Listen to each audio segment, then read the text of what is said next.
All right, hey, this is Joe from New Gamer Nation. We're here at New York City Comic-Con 2013. I'm here speaking with Drew Seldin, the owner of Project Triforce. So, video games are a huge part of everybody's life. I mean, that's why we're here. That's why you're here. And it's been difficult to get, I mean, everybody's been cosplaying today and doing a lot of video game characters.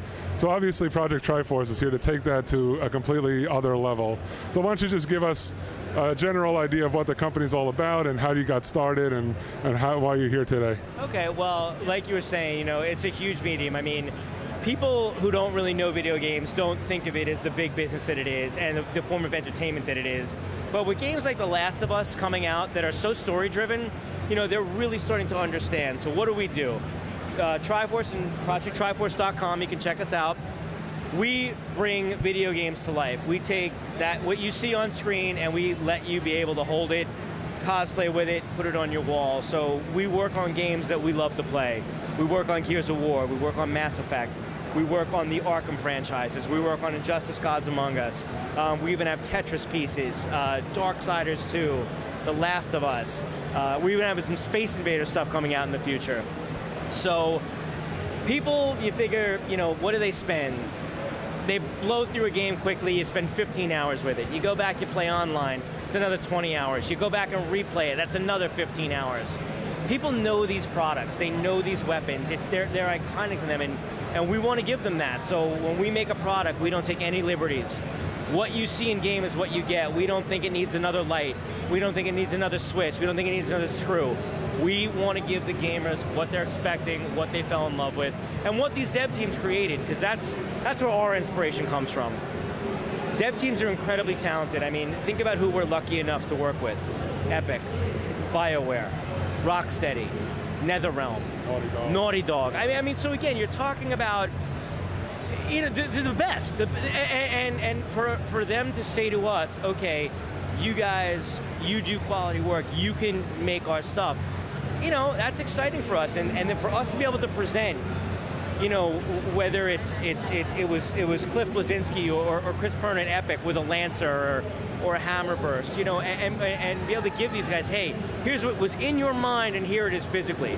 That's an exciting feeling, and when they approve it and they love it, then the fans love it. So, and we work real closely with all those guys at every one of those studios, and we make sure we get their sign off, we make sure we get their input, because all these things stem from their minds, and that's what we want to bring to life. So now when you're working with all of these companies, are they providing you with all the source materials? Like, are you getting everything firsthand? Yes. And do you combine that also with things that you get from your own, like screen grabs or things like that, or it's all first-party stuff? Well, I mean, we'll play through and we'll dissect it and say, okay, we like that moment or we like that weapon. And then we tell them, hey, this is what we're thinking about doing. Or they'll approach us and say, hey, you know, what's next? BioWare is great with that. They love to say, hey, okay, so what's next? And we say, well, what do you guys think? And they'll reach out to the community and see what the community wants. And we did actually, that's why the Geth was the next Mass Effect gun. We did a vote at San Diego Comic-Con, and we took a poll, and they took a poll, and the Geth won by quite a bit. So yeah, they're all incredible, and again, the more energy we put in, the more energy they put in, and it creates you know, a whole big level of excitement on both sides. So now take us through the manufacturing process. I mean, obviously you're using quality materials. This isn't like foam or cheap plastic kinds of stuff. This is involved kind of stuff. So now how do you take a video game concept and bring it to life? Well, I mean, everything starts with drawings and sketches. I mean, as old school as you can go. Yeah. Then we work on everything digitally. You know, then there's certain aspects of it that we'll print, and then there are other aspects that we'll go to handwork on, and then we combine the two, you know, and then it's getting the approval on that, and then it's really, you know, getting into the paint, getting into the nuances, and really bringing it to life. I mean, if you really get close to one of our pieces, you'll see all the detail. You'll see the dings. You'll see the scratches in the Batman gauntlet. You'll see the folds in the hand and the leather, and the, you know, the materials. Like I said, you really see where we get the details in there.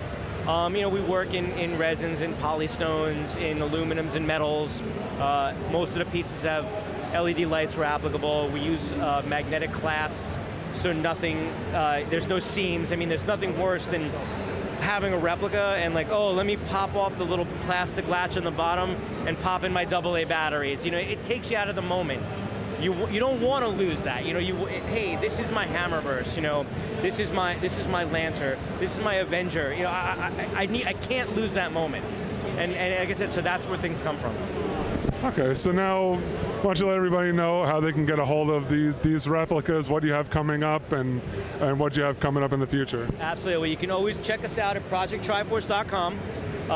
Same thing at Project Triforce on Twitter, and follow us, and same thing on Facebook. We're always announcing specials, and they're the first people to get a shot at purchasing, and the first people to hear about a sale. You can sign up for our newsletter on the website. That'll keep you always in the know. We'll have, we're currently designing 2 new Injustice pieces to go along with our Green Arrow. One's a Wonder Woman prop, the other one's an Aquaman prop. So again, going into characters who are beloved but don't get a lot of love from the other side of the industry. Mass Effect could be an Omniblade in our future. We're looking forward to finishing the Black Mask piece for Origins. We're going to be unveiling another Origins piece at tomorrow at a signing that we're doing at the booth. So there's a lot of cool things. We're talking to other great games. I mean, if you look at what's on the horizon, games that are coming out in the future, I mean, games like Killzone 4 or Titanfall, I mean, you know, we always have our eye on what's coming out, what we're excited about. So, you know, we'll always be on the hunt for the next big thing. All right, so thanks for your time, and let's go take a closer look at some of the pieces. Great, thanks. Okay, so now we're over here at the Mass Effect section. So why don't you, we know that the Mass Effect series has been around for a while, and we know that you certainly had the handheld pistols that had been done for a while. And so now we're taking a look at the Geth rifle, right? So, yeah, so go ahead and why don't you give us some more details on this particular item? Yeah, well, like you said, this is our Geth plasma rifle. It's 1-to-1 scale. It's from Mass Effect 3, the design. It's got all the functioning LED technology like we always do. We also, in the case that we have our M6 Carnifex, our Carnifex pistol in there. And like you were mentioning before, we did the M8 Avenger and we sold out of that, and we did the Predator pistols, we sold out of that, we did the Paladin, we sold out of that. So these are the 2 left from the Mass Effect line. But again, everything is 1-to-1 scale, size for the characters in the game. So if it looks big to you and me, that's okay, because it's not size for us. We do the limited runs of about 500. Again, they all have the LED technology with our magnetic latches, so there's seamless integration. The batteries are internal batteries, you can recharge them, and you can leave it on all the time if you want, which is cool. You can order them at www.projecttriforce.com. And next for Mass Effect coming up, we're not sure which way we want to go, but there's been the talk of maybe kicking around an idea of a really cool Omniblade. So you'll have to stay tuned to see what comes from that. All right, so great, let's take a look at the next item. Okay, so now we're here with the Green Arrow bow with a few different arrows. I guess this is taken from the Injustice line. Yes. So yeah, why don't you take us through the process for this item? So again, like you said, this is our Green Arrow full-scale arsenal replica from Injustice. We got the Injustice Gods Among Us license because it opens us up to an entire possibility with tons of heroes and villains. We have an Aquaman thing in the works, we have a Wonder Woman thing in the works, we have some statues in the works, we're excited. But we wanted to give Green Arrow some love because he's a character that's been around for a really long time. He's obviously really popular right now with the show and everything. But, you know, you never really see cool replicas, and if you've been around the show, you've seen a ton of people dressed up as him. So what do you get? You get the bow, which is, I think the whole thing, I think it's 51 inches, so it's full size. You get the knife it's going to attach to it. We have the freeze arrow, which will have blue LEDs in it. We have the explosive arrow, which will have the green LEDs in it, and then the standard arrow. If you want it comes on the base, which we designed, inspired by his armor in the game.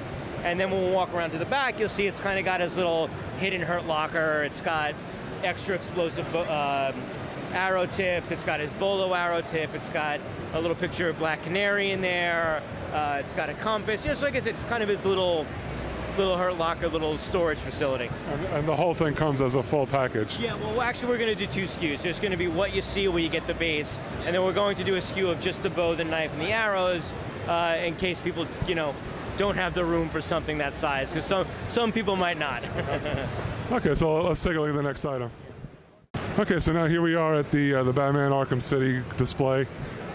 So yeah, why don't you just take us through the item and then the prototype? Well, first thing right here is you have our Batarang full-scale replica. It's from Arkham City. So really, we wanted to come up with a new and exciting way to display the Batarang. So the inspiration is, what does Batman do when he gets back to the Batcave? And like, he obviously doesn't just throw his armor on the ground and let Alfred pick it up. You know, there's got to be something there. So like, the idea was that he's got these gauntlet racks, and we took the base is inspired by the platform that the Batmobile is on in the Arkham Asylum Challenge maps. So we pulled that out of there, and we thought that would be a cool place to put the spire. All the LED functionality works, the spotlights works. You could, you know, point it how you want. It's got an internal battery, so you can charge it. You can leave it plugged in and leave it on. We actually call it the man turn around the office. The Batarang comes out. It's magnetically latched in there, so it's, again, seamlessly integrated, and it's kind of just floating there. We did a 750 unit run, and those are actually going to finally be shipping next week. So now again, is this something that you'll get the entire, like what you see is what you get? You get the whole piece. That's how that comes. And even the packaging that you're going to get, it's done in like a ballistic Kevlar nylon, so kind of to mimic the suit, and it's got these really cool metal bat symbols on it. So even the packaging, when the huge box comes, you're going to be psyched to open it up. So now we also have a prototype here. Now which is this? This is from our Arkham Origins line. Arkham Origins comes out on the 25th.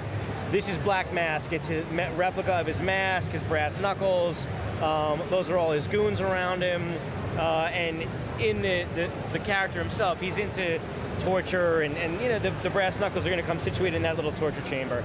But this is an early prototype. It'll all be black lacquered, and you know, it's obvious. There's been a lot of pre-early buzz, so people are excited. So hopefully we're going to have this up on the website by, you know, either the end of this year or the beginning of next year. Okay, great. All right, so now we're here at the Gears of War and the Tetris box here. So why don't you take us through what we're looking at here? Sure, you're looking at the Gears of War 3 torque bow right here. We've been working on this piece for a long time. Very cool looking weapon. It's going to be displayed open, because that's how it's meant to be displayed, and we're working all the tech out on the struts, and like everything else, it's got all the lights that are going to work. You get the explosive arrow with it. Everything will be able to be recharged, and you know, you can have it all glowy. And this is not really going to be something for cosplay. We're recommending this just be hung on the wall, left there in the gaming room, man cave, and just admired. And then in here also, this is something kind of new and fun that we're doing.